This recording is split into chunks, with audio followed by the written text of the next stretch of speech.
broadcasting it on the and I'll be broadcasting it on the YouTube, the I-10 YouTube webinar. So I'll share the link with you in case you guys want to share it somewhere else.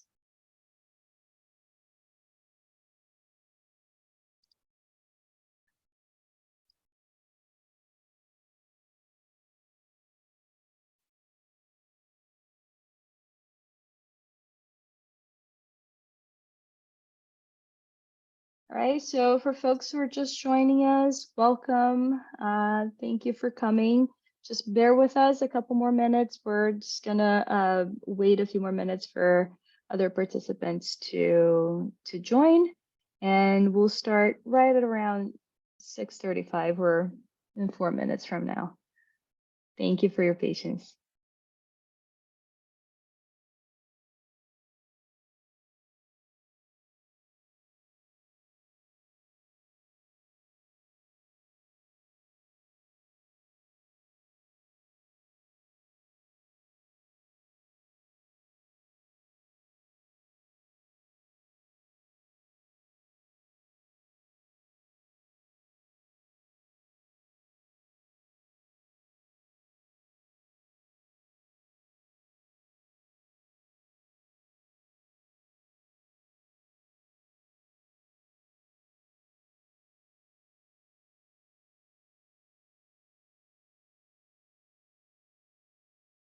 Okay, once again, to those who just joined, we're just waiting a few more minutes to allow other participants to come into the room, and we'll start shortly. Thank you.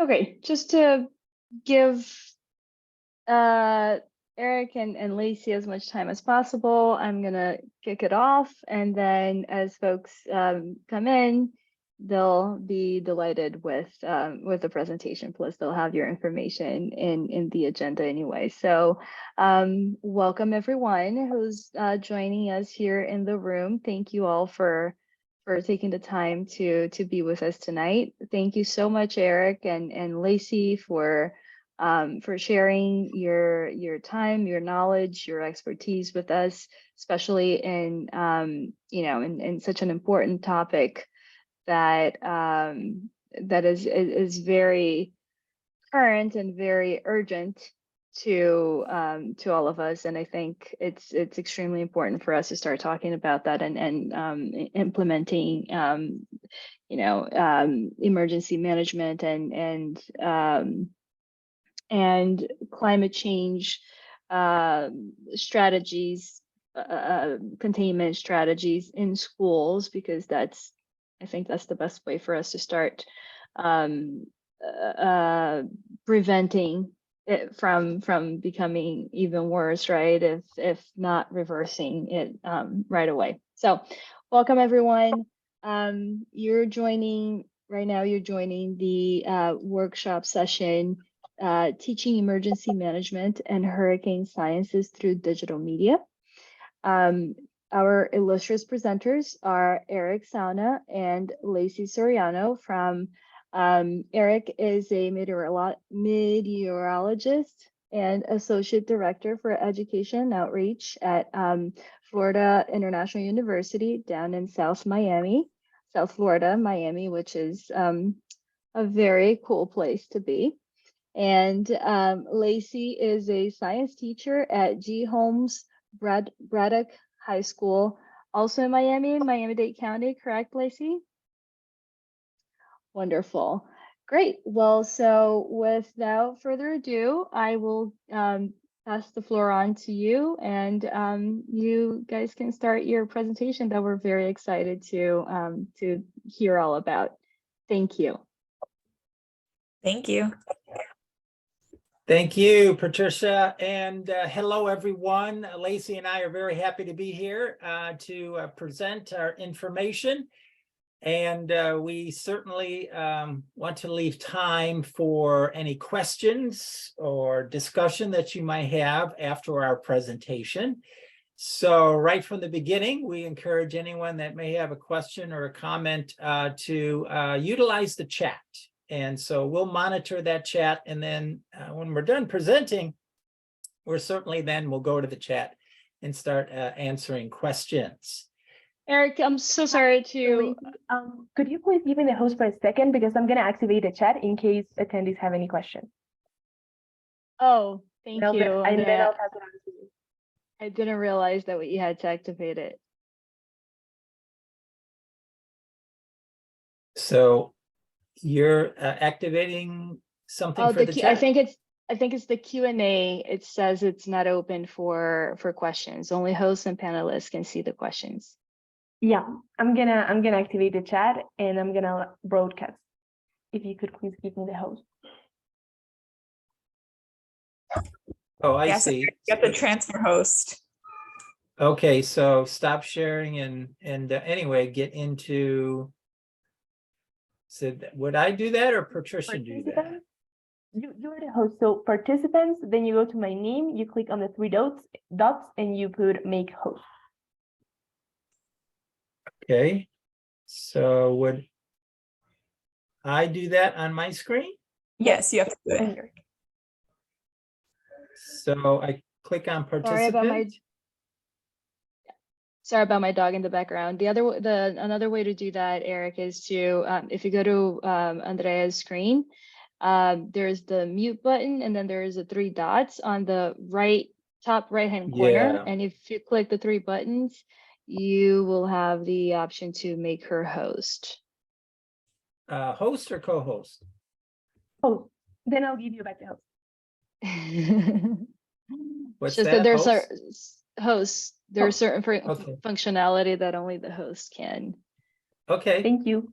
There we go. And Andrea, and then you can pass the host on to me before we do pass it on to Erik, because I want to broadcast it on YouTube, and I can only do that as the host. Okay, so I don't broadcast it on Facebook. Oh, so if you're broadcasting it on Facebook, okay, all right. So just that's it. Do your thing. So many different platforms and ways that we want to spread the word. So, but unfortunately, Zoom only allows us to do one platform at a time. So. Very good.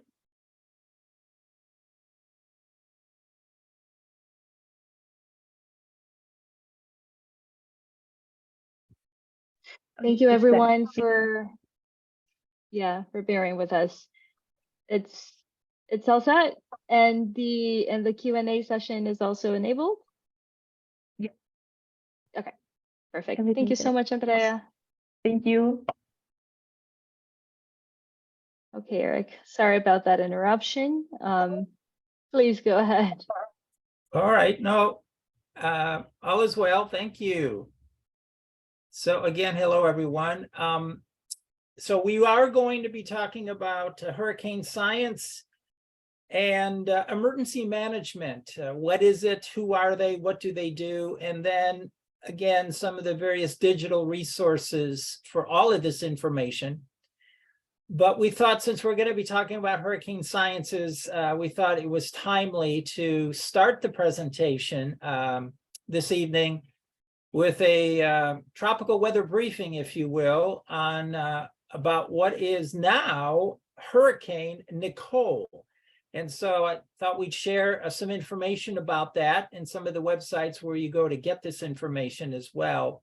But Lacey and I, we're in South Florida, so it's directly affecting our weather as we speak right now. The worst of the weather of Nicole will stay to our north, closer to West Palm Beach, if you're familiar with the east coast of Florida, and points farther north. And tomorrow may even affect Orlando and Disney World and all those fun places. but here in Miami, Fort Lauderdale, we're just seeing,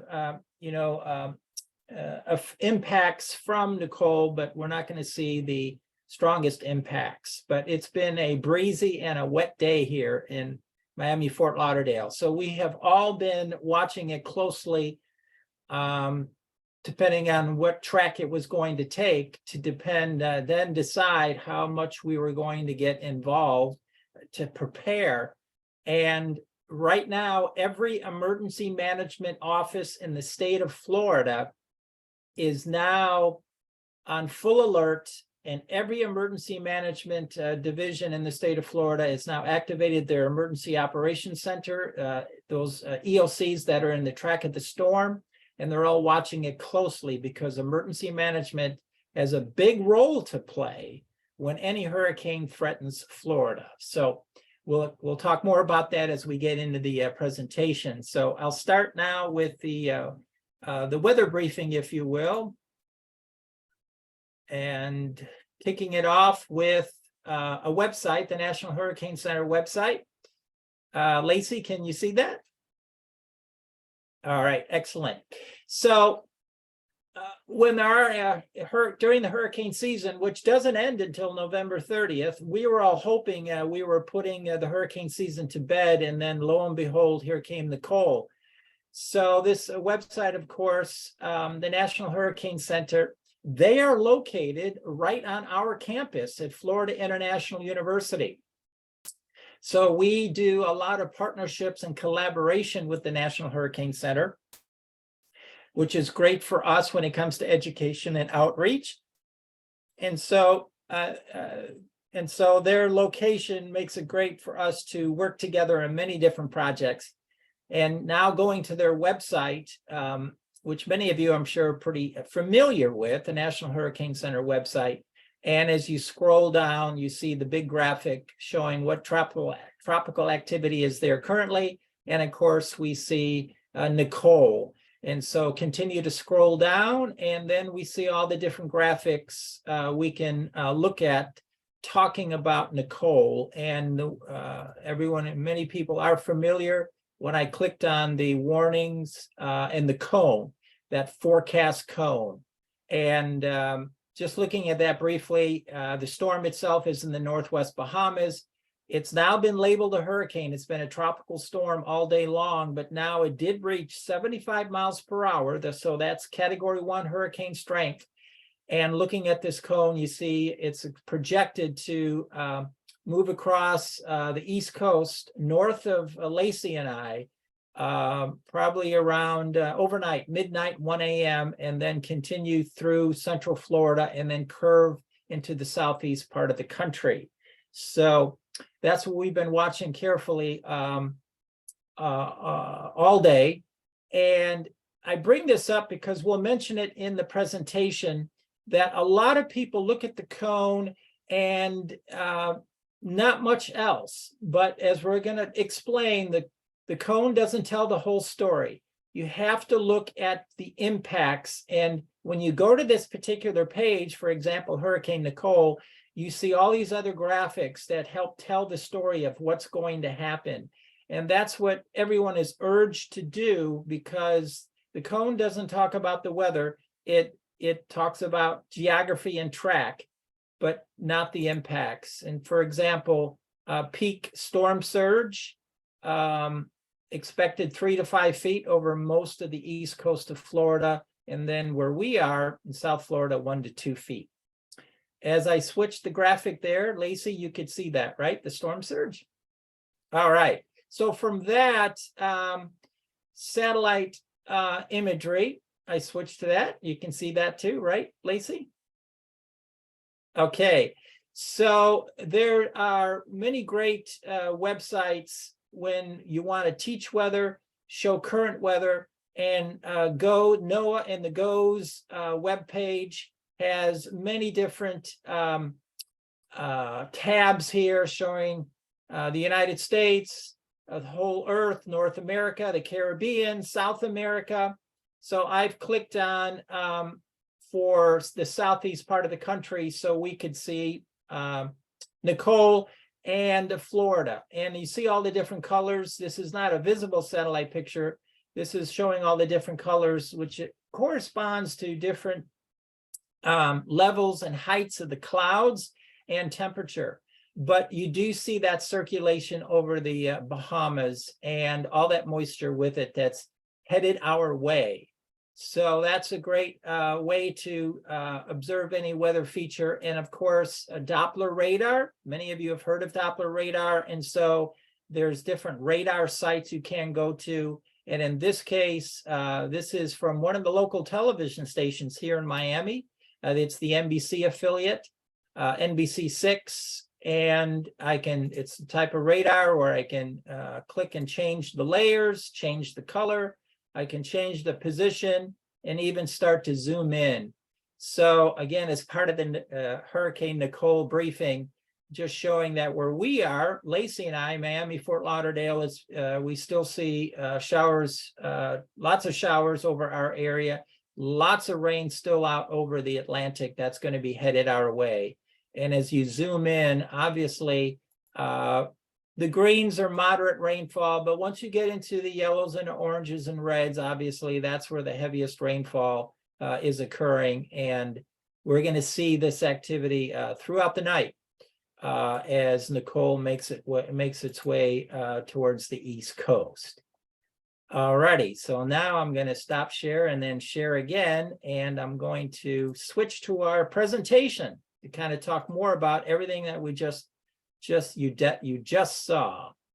So with that in mind, I'll get started. And okay. All right, let me change the screen briefly. And I'll do that like so.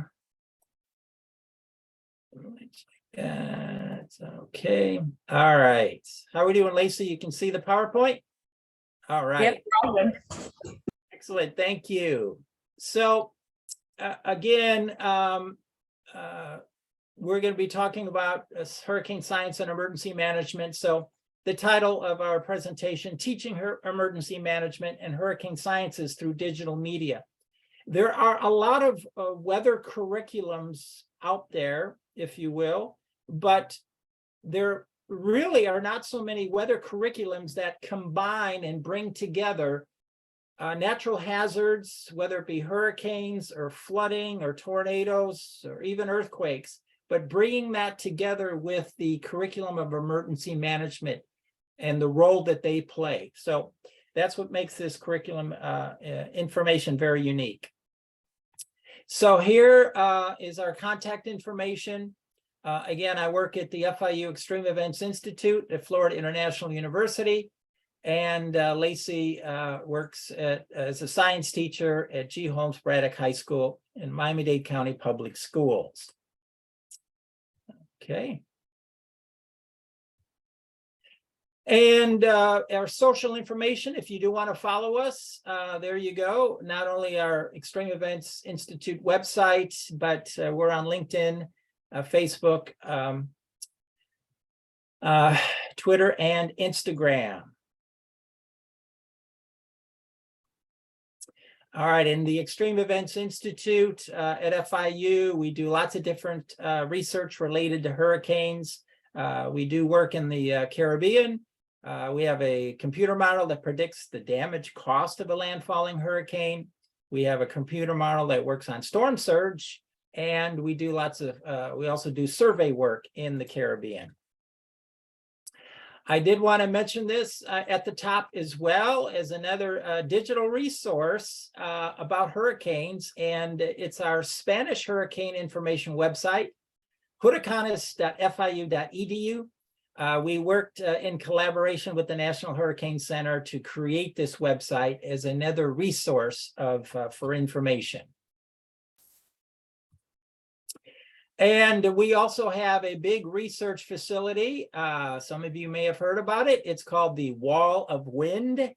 We'll learn more about it here shortly, but it's 12 giant fans where we actually can create Category 5 hurricane conditions And what we do is we test structures for their resilience to hurricane force winds.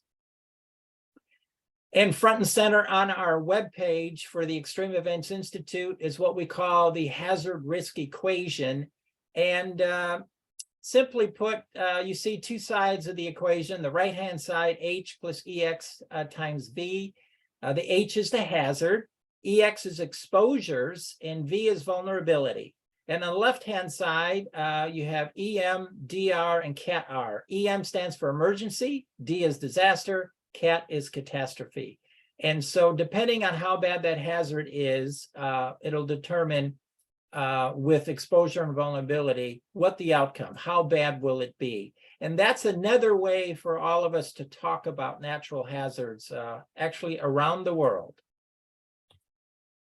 So a simple question just to kind of make that point is, are there natural disasters occurring around the world? It's a rather simplistic question, and so you would think an obvious answer would be yes. Well, my answer is no. So you may wonder, well, Erik, what are you talking about? They are occurring around the world. Well, this is what I mean. The top line, there are no natural disasters.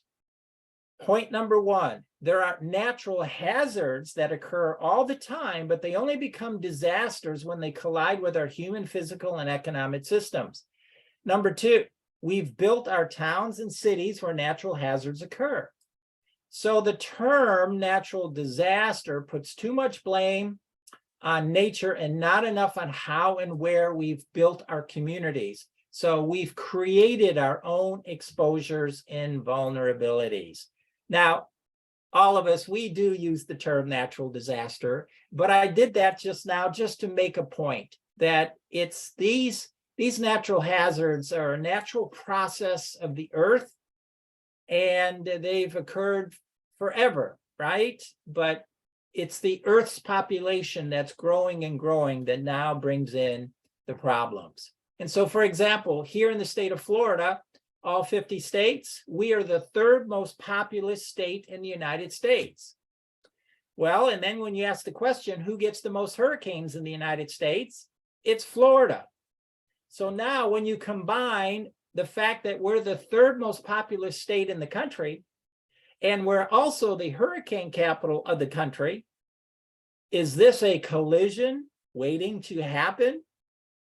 And the answer is yes, because Florida keeps growing and hurricanes keep coming. So it's something that we have to prepare for. And of course, this keeps emergency management busy as well. So some basic hurricane science, just to kind of go through some of this. And when you talk about if you're going to teach hurricane science, what causes hurricanes, the recipe, if you will, moist atmosphere, warm ocean, no wind shear, that's high winds at high levels. And of course, West African monsoon, low surface air pressures, and in the Pacific, La Nina. You may have heard of La Nina and El Nino. Well, now we have a La Nina where the waters are cooler than average. And believe it or not, what happens in the Pacific Ocean can affect what happens in the Atlantic Ocean. So the La Nina currently has helped in the formation of storms. And when you get a very well-structured, mature hurricane, it's quite the machine, if you will, in the atmosphere, with everything spinning around that center of circulation that we just showed to you on the satellite picture of Nicole. And there are 5 categories. And right now, Nicole is a category 1 with 75 miles per hour. And as I mentioned, our wall of wind, we can create conditions up to category 5, up to 160 miles an hour, all for research. I find many times the kids in school get very interested in the names of these storms and the name game. There's 6 lists that the National Hurricane Center uses. And so this year's list will be rotated and come back 6 years from now. And it's alphabetical order, male and female, of course. And if a storm is historical, they'll retire it at the end of the season and go to the Hurricane Hall of Fame. And unfortunately, we here in Florida experienced Hurricane Ian, which was devastating to Southwest Florida and Fort Myers. And so for sure, that name will get retired. And since then we've moved our way down the list. And here we are tonight with Nicole bearing down on Florida, but certainly not as strong as an Ian. And so what are the weapons of a hurricane? It can change with every storm depending on its size and strength. But of course, you have the strong wind, you have inland flooding, you have storm surge, you have tornadoes, and you can have rip currents. And then when it comes to responding and preparing and then evacuating, these are important messages not only by the meteorologist, but for the media, but also for emergency management. They then take all of this information and then they have to make decisions in their particular community as to if people should evacuate, if they need to open up hurricane shelters. So all of that comes into play when it talks about the role of emergency management. And of course, we saw the forecast cone for Nicole. This is an older cone just for teaching purposes from Irma. But when you look at the cone, the questions come to mind: how was that cone created? And what does the cone show us and what does it not show us? And unfortunately, there's still lots of confusion and misperception about the cone. And unfortunately, that led to a problem with Hurricane Ian that hit Florida several weeks ago. Not everyone evacuated. And there was a communication breakdown. And local emergency management was in the spotlight as to how they handled Hurricane Ian. So this is a very, very important topic. And still, with hurricanes, there's lots that come into play. But the cone, how is it created? You may have seen what they call the spaghetti models, lots of tracks that try and predict, computer models that try and predict a track. But there's not just one track that's the best model. Otherwise, we wish there was, because then all you would see on TV is a skinny black line. Well, unfortunately, not one model is the best model. So the only thing the National Hurricane Center can do is circle all those tracks and create the cone. So this is all about geography. Now, how do we get that information to help with the computer models, which then creates the cone? Well, then it's the hurricane hunters. NOAA has the 2 aircraft, a P-3 and a G-5 jet. And then the U.S. Air Force Reserve uses these big C-130 aircraft to also fly into the storm. And the whole reason they do that is to drop an instrument package. You see that on the right-hand side, it's called a drop sonde. And that's what literally then falls all the way down to the ocean. But as it does so, it collects very important information having to do with temperature, humidity, pressure, wind speed, and direction. And we need that information for those computer models to predict the track and intensity of the storm. And you see in the lower left-hand part of this graphic, they do this, this pattern of flying through the storm to get that information. And when they get to the eye, if it's a well-developed storm, incredible views in a picture like this, showing clear sky above, there's the sun, and then that eye wall where the most dangerous winds of the storm occur. And these are very, very dangerous flights to get this information, but we absolutely need it for tracking a hurricane. So back to the cone, we need to see how it's created, but the cone, people think if the only place where you're going to see bad weather is in the cone. But as I mentioned, the cone is only about geography. The weather this cone is not describing the bad weather. All the weather occurs in and out of the cone. So that's why everyone needs to look at the specific graphics related to the hazards related to that particular hurricane. So here's what you see on the National Hurricane Center webpage that we just saw with Nicole to talk about storm surge, heavy rains, and so on. You know, what are the probabilities of those strong winds coming to your area? What will be the arrival times of those winds into your community? What about storm surge? Who's under the storm surge watches and warnings? And again, how much rainfall will come to your community? And again, all those things are not covered in the cone. They're all separate as graphics and images to know and understand. And storm surge kills more people than wind. And so therefore, there's a great focus on making sure people evacuate if they need to because of storm surge. And that's why several years ago, the National Hurricane Center created storm surge watches and warnings. That's relatively new in the last several years. We've always had hurricane watches and warnings, but now storm surge watches and warnings, putting that emphasis on the water.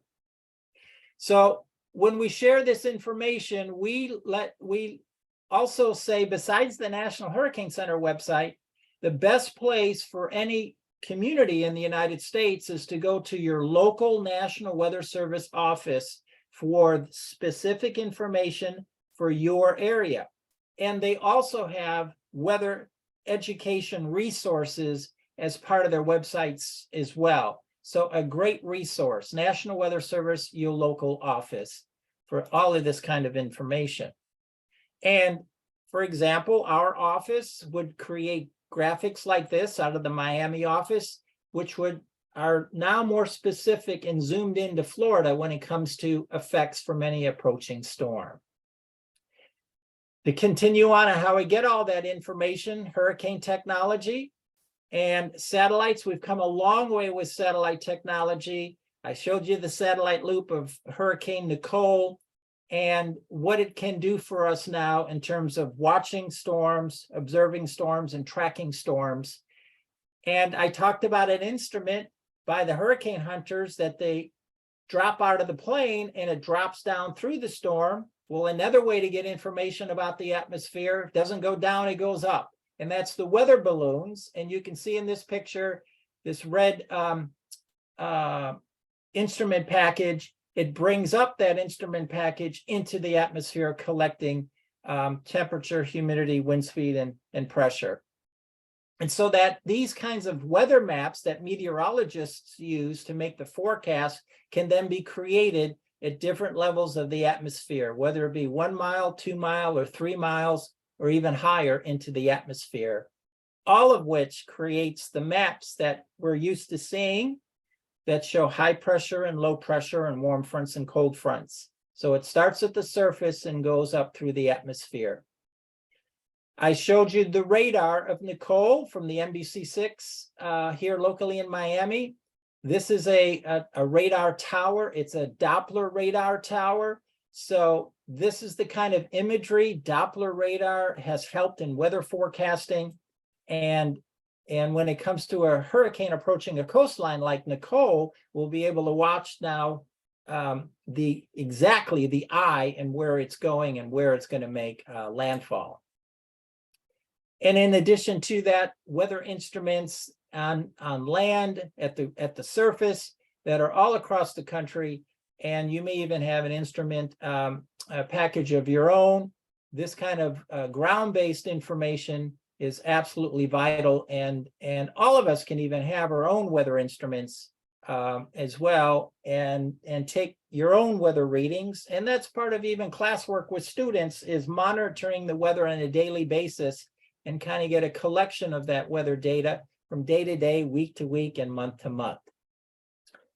And then from that, we go to hurricane engineering and mitigation. So switching gears to our research at FIU, how do we keep from structures being damaged? Well, this is one example here. These, you can see this is, you're looking into a roof area and you see these metal straps, and they're called hurricane straps. and they're required in the state of Florida, and they hold the roof on to the house so it doesn't blow away. You see a garage door that has failed during a storm.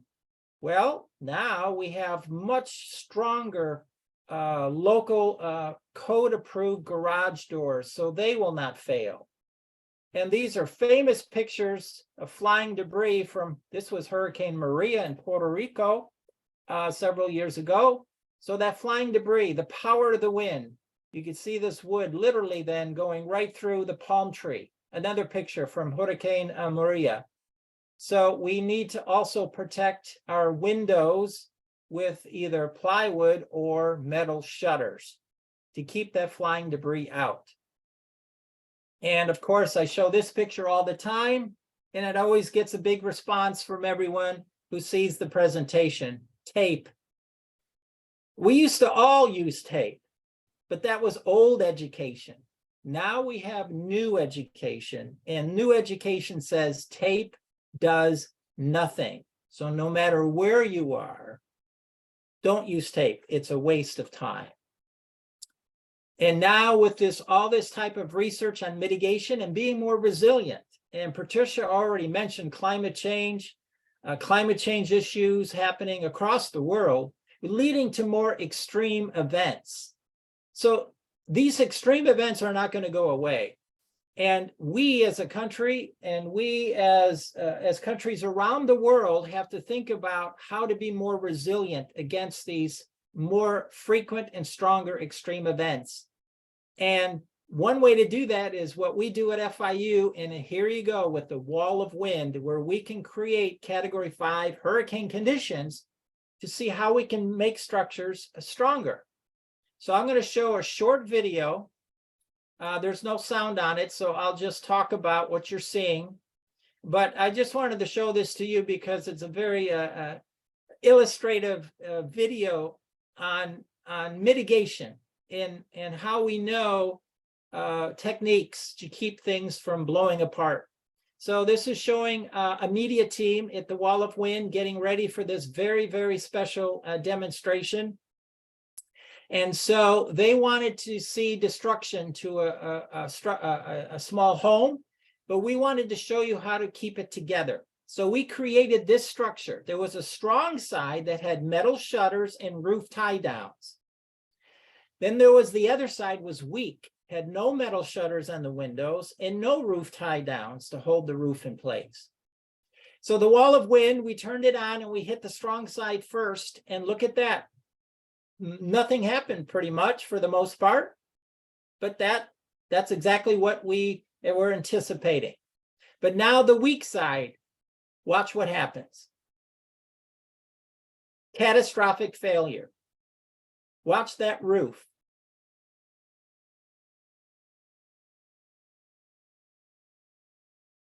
Watch the flying debris. So you can imagine what's happening in a major hurricane with older construction that's not mitigated. And this structure, clearly it was a demonstration to prove a point, and it worked. Look how far that roof flew, 200 feet before it hit that concrete wall. And there we are saying that mitigation works, that what you can do to strengthen a home is not all that difficult in some cases. So the media team, they wanted Hollywood, something blown apart, but we got our teachable moment with that use of that video showing how this is how you can prevent buildings from being blown apart. And so the science and mitigation that we've just shared with you is very important, but then what's and sometimes even more important is the planning and the preparedness part. So, for example, with a hurricane situation, they now have these 5-day cones. So that allows our preparedness to be split up in 5 days. You have a 5-day to-do list, and if you stay in the cone, you're 3 days out. Well, you continue working on your to-do list as long as you stay into the cone and the storm is a threat. And obviously, we know in any area that's going to be threatened by a hurricane, we need to have a hurricane survival kit, things that we need to have on hand if we get hit with a major storm and we lose power. Generator power is being stressed by the National Hurricane Center and emergency management.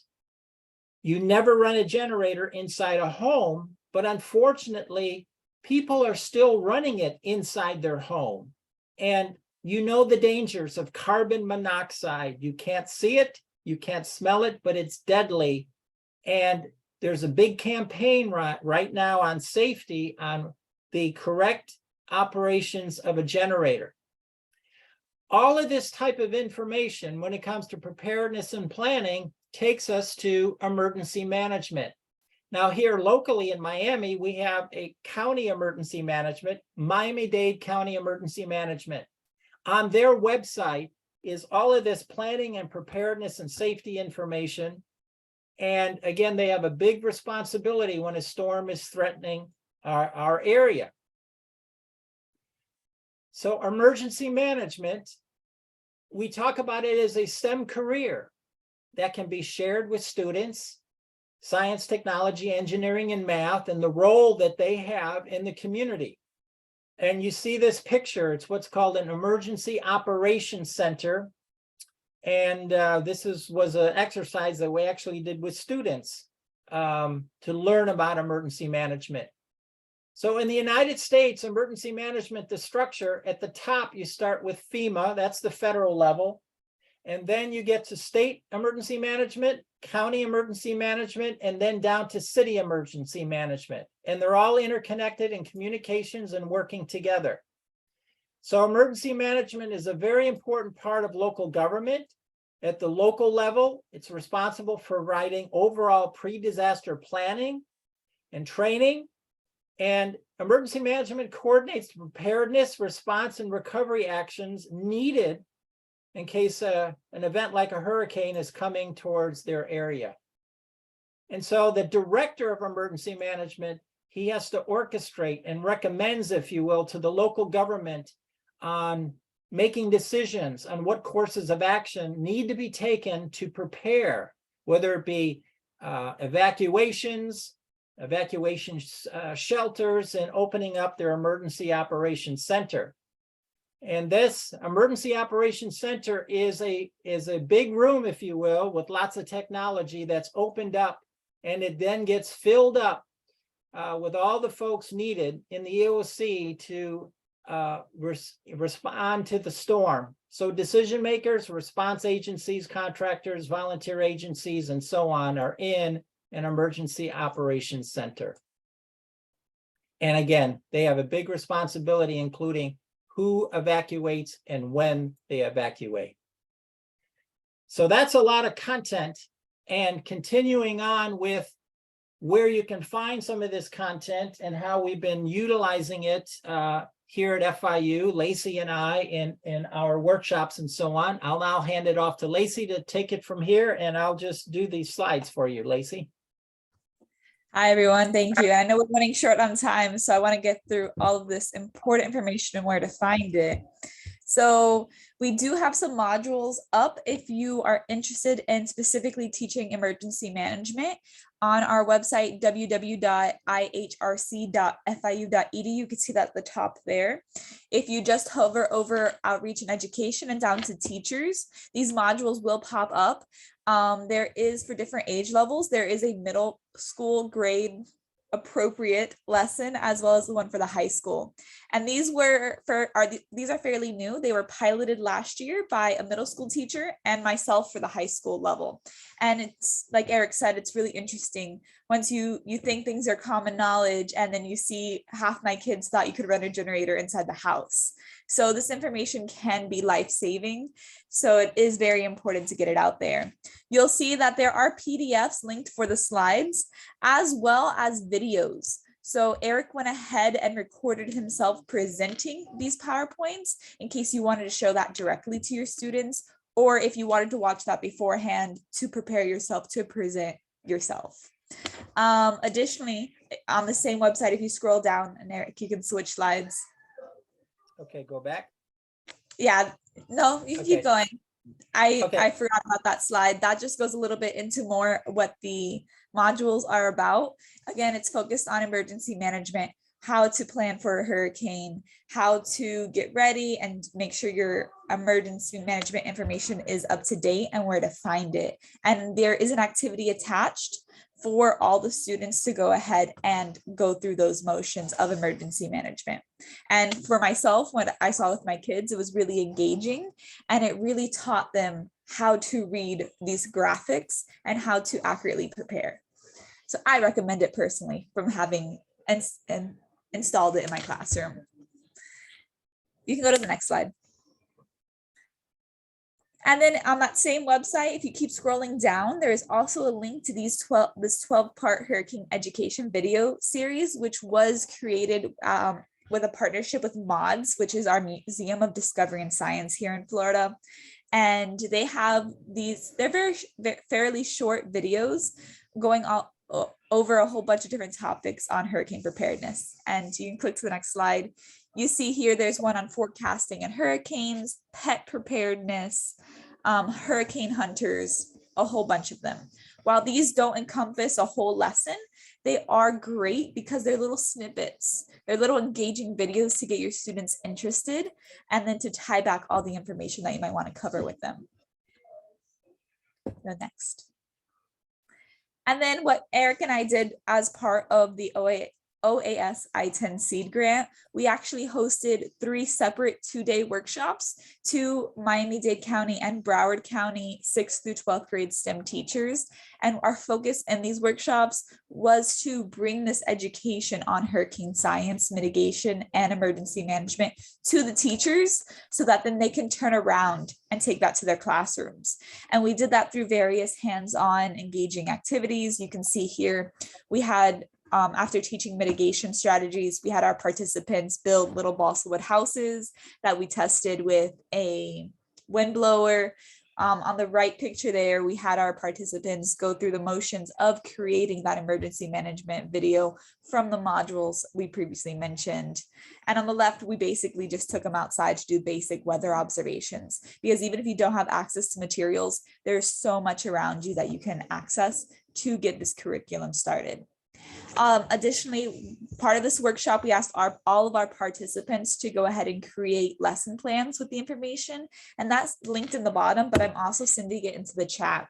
So in that link, you'll find about 30 different lesson plans for math classes, biology classes, any other science classes that have this focus of hurricane science. Okay, I guess And that's right on time. So we have 5 minutes for questions, unless Erik, you have something else you want to say to wrap up. I'm good. Let's go ahead and see what there may be in the Q&A or the chat. So I'll start with chat. Okay, totally agree with Dr. Salna about there are no natural disasters. Instead, there are many social vulnerabilities and structural factors that produce disasters. Thank you, Jeanette. You're absolutely correct. And then there's the link that Lacey provided too for the lesson plans. And Andres says, thanks for such an amazing presentation. My question, is the FIU responsible of visiting schools and other educational centers to share all those strategies and workshops in order to empower students and communities on prevention? I mean, in situ workshops and practices inside the schools. Well, thank you for asking. We do both. We host workshops. We have tours of the Wall of Wind. We do things on campus at FIU. But we also do education outreach and can go to the schools. We do workshops. We can be special guests and speakers. So if you'd like to talk more about it, doing something in that way, Andres, please, you can get a hold of me and or Lacey, and we can talk more if you would like. All right, now I think maybe there's something in Q&A. Buenas noches, you're very welcome. And from Ecuador, saludos. So saying great job, I believe. So thank you. Anything else, Lacey? And I think that covered the chat and the Q&A. Did I miss anything? No, I don't think you did. And I went ahead and I Well, linked the website as well. So you can just scroll over to outreach and teacher resources if you're interested in anything we showed in the slide. All right, very good. Well, it's been an Awesome. absolute pleasure, and we are very thankful for the opportunity, Patricia and OAS and I-10 for the opportunity to be a part of the whole program, and very thankful and grateful for that, and the fact that we are able to do workshops, and also tonight the opportunity to share some of our knowledge and our best practices. So thank you for all of that, and appreciate it. And Patricia, I'll hand it off to you. And if you have any other questions or comments. No, this presentation was amazing. I've always been truly impressed and with the work that you guys have done, are doing. I want to say we are extremely grateful and appreciative of, first of all the hard work you've done as part of the I-10 community, the project teams. You've been very generous with your time, with your knowledge, your experience, and collaborating with other institutions from other countries. We are very aware that that is a very challenging activity, very enriching, but also very challenging. So the fact that you've taken the time out of your personal time to do this is and share the wealth of knowledge that you guys have, and create new knowledge and create new programs through your work with I-10 is invaluable for us and invaluable for the community. And just thank you guys so much. We're truly appreciative, and we truly hope that we can continue this collaboration into the future and do, even more great things, so that we can share with the region, our teachers, and we can start all, being more aware and better educated about mitigation strategies, because I think that is important for all of us, not just very much important for regions. And I've lived in Miami for 3 years. I've lived through 3 hurricanes that were, that were pretty bad. And but there are other other natural disasters as well that can that require, I believe, this sort of program, the sort of attention. And so I think that the work that you guys are doing at FIU is a model for how we can do that for other, other areas and other types of natural disasters as well. So thank you so much for your hard work, your dedication, your just willingness to share this with us. We're truly grateful. And just for the rest of the participants, and quick announcement, the next hour will be networking. So just head over to the lounge, and you can look up participants, you can look up presenters, and then you can start up a chat. You can start up a video chat. You can, once you start up a video chat directly with a person, that automatically generates a link that you can share with other folks, so that you can start a discussion room and continue the conversation. And so we highly encourage you to do that. And if Lacey and Erik, there you go, Erik just shared his contact information in the chat. So, make sure that you take that down, and you can get more information if you're interested. Also, Erik, Lacey, I don't know if you guys are willing, but there's the option of sharing the slides with us, and we can post that to the platform, to the agenda, and then folks will have access to both the recording and the excuse me, the slides as well. And then one final announcement: this platform, this entire conference space we've created will actually be open and accessible for the next 30 days. So please feel free to come back to check out, all of the documents, all of the recordings. You can schedule networking sessions through here. All of the features will be available for the next 30 days. So please take advantage of it. And make the best out of this platform, because this is created for the purpose of exchange of knowledge, making new connections, and just strengthening the network that is the teaching, the Inter-American Teacher Education Network. So just want to again really thank you, Erik. Really thank you, Lacey. The work you're doing is extremely valuable. We're lucky to have you as part of our community. Thank you to all of the participants for taking your time and being here with us today. And with that, I encourage you to go to the lounge to network, the teacher poster session to check out the wonderful work that the teachers are doing. They're presenting posters that you can read, and you can chat with the teachers there.